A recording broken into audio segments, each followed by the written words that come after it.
So where did Festus actually come from, and why was he constructed in the first place? In the Heroes of Olympus series, Festus the Bronze Dragon became just as integral to the crew of the Argo II as any half-blood on the quest, and he served as a loyal companion as the Seven trekked across Europe in search of a way to beat Gaia. Chronologically speaking, his first appearance is in the short story aptly titled Percy Jackson and the Bronze Dragon from the Demigod Files, and using a combination of this story, The Lost Hero, and Camp Half-Blood Confidential, we can put together a pretty tight timeline for the history and life of Festus the Dragon, including the history of Bunker 9 and the history of the Hephaestus cabin. And that's what we're going to be doing today. In the Bronze Dragon short story, Annabeth treats the dragon as if it's a legend, even for demigods who deal with legends every day. The way that Annabeth describes it is in the years before Talia's tree, the camp, and particularly the Hephaestus cabin, tried a variety of different ideas to protect the camp from the hordes of monsters, but this doesn't seem to be the whole story. If we look into Camp Half-Blood Confidential, we get to learn about the early days of camp and how it came to be. And one of the details that's revealed is that the first few generations of camp didn't have a barrier around them at all. Chiron kept putting off the problem until one day, someone rallied an army of monsters and laid siege to the camp, nearly wiping out all of the demigods in one fell swoop. But that's a topic for another video. After the near extinction of all half-bloods, Chiron went to the gods and asked them to cast a protective barrier around the camp in order to protect his students. But we think there's something else going on here. The existence of Festus and the significance of Talia's tree seem to indicate that the camp itself wasn't necessarily protected as the gods may have promised. So what we believe happened is that the gods hid the camp, but didn't necessarily protect it from anyone who could manage to find it. If this theory is true, then it would mean that the gods simply thickened the mist around camp. But if someone did manage to find it, they could enter more easily than we see in present day, and thus they would need some form of other protection from any monsters that did manage to find the location of the camp. One such idea was an automaton in the form of a bronze dragon, created at some point in the distant past by the Hephaestus cabin with the blessing of their father, and we actually have a decent estimate for when this might have been. When Leo unearths Bunker 9, we learn that Festus is actually incomplete, and that someone had designed a set of wings that were initially meant to be attached, but they were never made. Or if they were made, they've since been lost. Chiron describes Bunker 9 as a war room that was used during the Civil War between the Greek and Roman camps, which overlapped with the actual timeline of the American Civil War. In the Trials of Apollo, Chiron confirms that the camp migrated to the United States in the mid-1850s with the surge of industry, and presumably, so did the Romans. So the latter half of the 1850s, both camps were competing for space, and this inevitably resulted in a war. This is when Bunker 9 was constructed, but we also have a rough idea of the last time that it was used thanks to Camp Half-Blood Confidential, which reveals that the remains of James Dean's Porsche 550 Spider was housed in the bunker. The story is that a son of Aphrodite was cursed to die early at the hands of Hephaestus because of her infidelity, and James Dean died in a car accident in September of 1955. This means that someone recovered the wreckage and still had access to the bunker as late as the mid-50s. We don't get any firm idea of when in this gap Festus might have been built, but we at least have a window of time when the bunker was in use. And for a time, it seemed like the dragon was doing a decent job of protecting the camp. In the Demigod Files, however, we learn that automaton brains have a degradation rate, where they become less and less coherent as time goes on, simply because the machinery gets old and the brain is far too complicated to routinely update. So the Bronze Dragon was a good idea and a noble warrior, but it was living on borrowed time. Even if we take a conservative estimate for Festus's age and deduce that he was constructed in the 50s, it still means that he's well over 50 years old, depending on when exactly the timeline falls.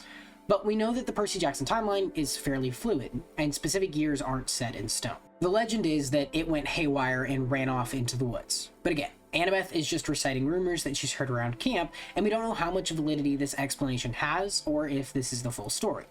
Regardless, at some point, the dragon disappeared, only to be unearthed decades later by a meteor strike by Hephaestus. During a game of Capture the Flag, Annabeth tricks Percy and Beckendorf into separating themselves from the rest of their team, and using her invisibility cap, she's able to ambush them and take them prisoner, thus taking two of the highest priority targets out of the game. What they don't account for, however, is that they made it so deep into the woods that they actually found the lair of the Myrmidons, these giant ant-like creatures who collect scraps of metal and food from the campgrounds. In the struggle, Beckendorf is sprayed with acid and dragged off into their anthill. But he only pursued the Myrmidons because they were dragging the head of a bronze dragon. He knew the story and wanted to investigate, which led to his capture. And rather than going in directly after him, Annabeth tracks the head back to the body of the dragon, only to find that it had been unearthed at the bottom of a crater. She and Selena conclude that Hephaestus unearthed the dragon so that Beckendorf would find it.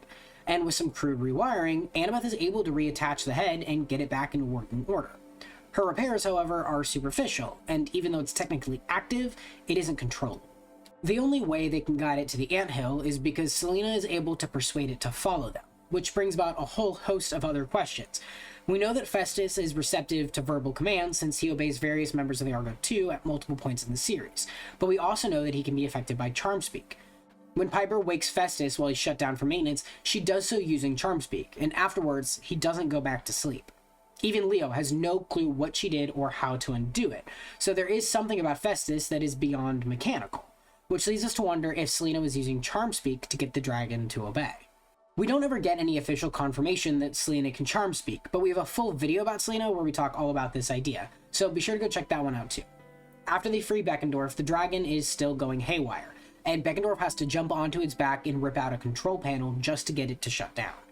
As far as we know, Beckendorf left it in the woods after this, but eventually it was found by Nyssa and the rest of the Hephaestus cabin, at some point between the Battle of Manhattan and the start of The Lost Hero. In The Lost Hero, Leo figures out the camp has a dragon problem, and Nyssa explains that ever since Beckendorf died, everything the Hephaestus cabin creates goes wrong. Things have stopped working, automatons are going berserk, and all of their inventions are going haywire.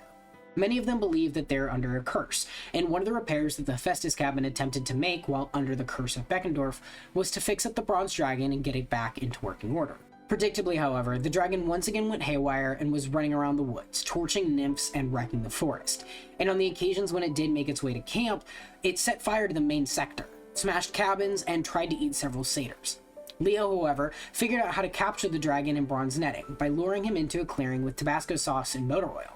And for the first time in decades, Festus got the proper repairs that he had been needing. Leo was able to replace his control disc and get him back into proper shape, and it's here that he learns that Festus wasn't just going crazy, he was trying to lead the Hephaestus cabin back to Bunker 9. He bounded into the woods, and Leo was able to uncover the entrance to Bunker 9 by using his firepower. And this is where he found the plans for Festus's wings, and even the initial designs for the Argo 2. Once Festus was in the capable hands of Leo Valdez, he got cleaned up, earned some wings, and helped the Lost Hero trio on their journey to Canada. But we have a question for you that we want some feedback on. This gets into the events of the main series, when Leo uses him in The Lost Hero, and then later how he's used as the masthead of the Argo 2. So for videos like this, would you prefer that we only cover the history leading into the main series, or would you like to see a full timeline from front to back? We did something similar in the Sally video where we talked about her life leading into the Lightning Thief, but didn't go beyond that. So we want to see what you would prefer, because that's our breakdown of the history of Festus the Dragon in the years leading up to The Lost Hero. But be sure to let us know if there's anything that we missed. As always, we love this series, we love talking about the series, and we'd love to have you join in the conversation down below. Take care, friends, maintain your automatons, and we'll see you in the next one.